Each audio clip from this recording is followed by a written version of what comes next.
दोस्तों, वृत्त यानी सर्कल्स के इस वीडियो में आपका स्वागत है। अब तक हमने जीवाओं के बहुत से गुणधर्म यानी प्रॉपर्टीज पर चर्चा की।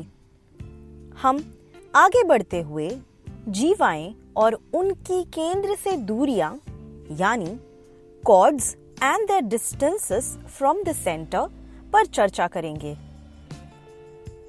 इस सत्र में हम विशेषतः असमान जीवाएं और उनकी केंद्र से दूरियां यानी unequal chords and their distances from the centre पर चर्चा करेंगे।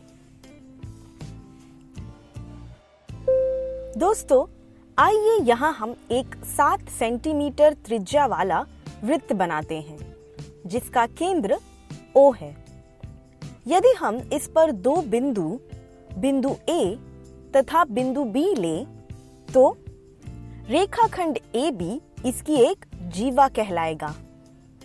क्या आप बता सकते हैं कि जीवा AB केंद्र O से कितनी दूरी पर स्थित है? आइए इसे समझते हैं।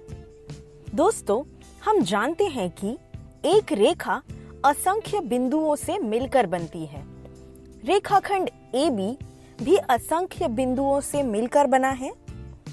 अब आप देख सकते हैं कि केंद्र O रेखाखंड AB पर स्थित नहीं है। इनके बीच की दूरी जानने के लिए हम AB पर स्थित असंख्य बिंदुओं को यदि केंद्र O से मिलाएं तो इस प्रकार हमें विभिन्न लंबाइयों के असंख्य रेखाखंड प्राप्त होंगे।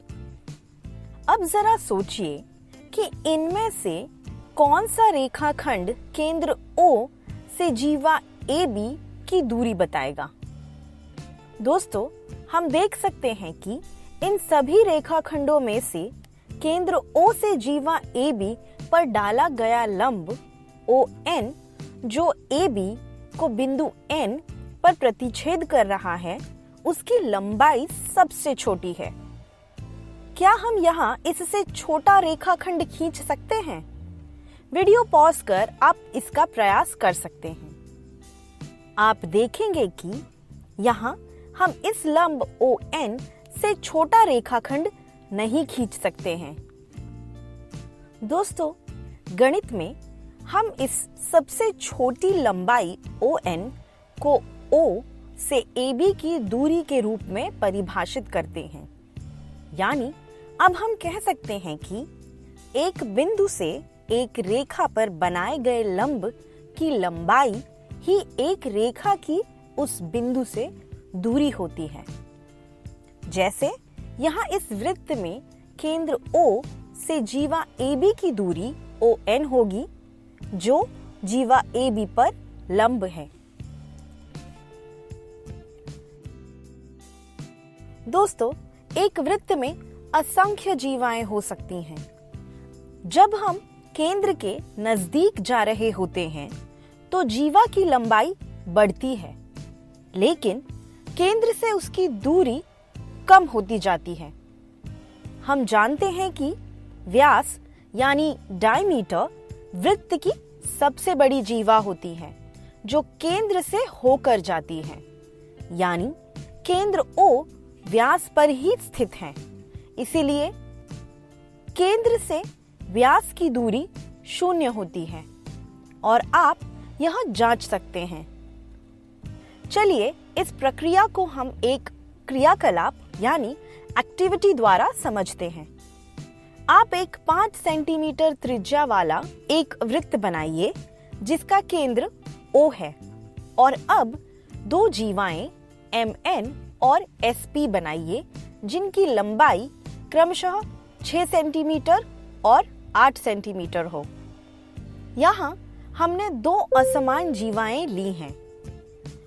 अब इन दोनों जीवाओं पर केंद्र से लंब खींचिए जो MN को बिंदु C और SP को बिंदु D पर प्रतिच्छेद कर रहे हैं।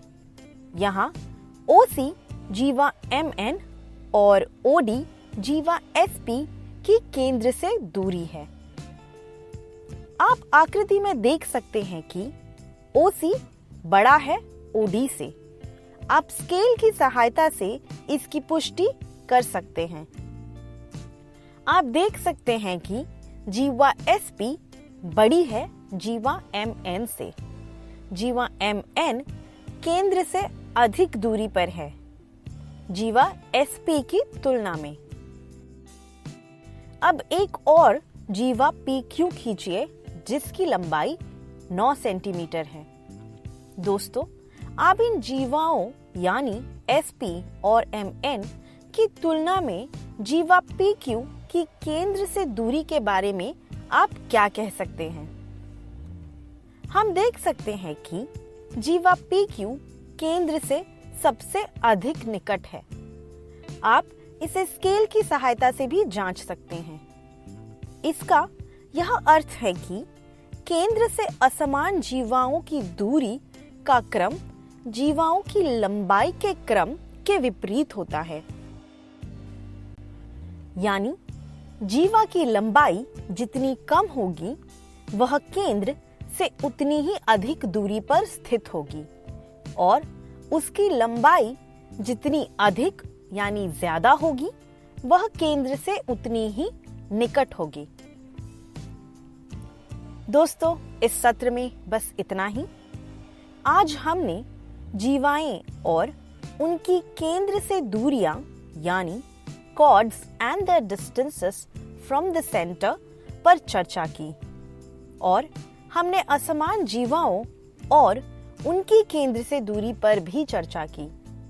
मिलते हैं अगली वीडियो में जहां हम समान जीवाएं और उनकी केंद्र से दूरियां यानी equal chords and their distance from the centre पर चर्चा करेंगे। धन्यवाद।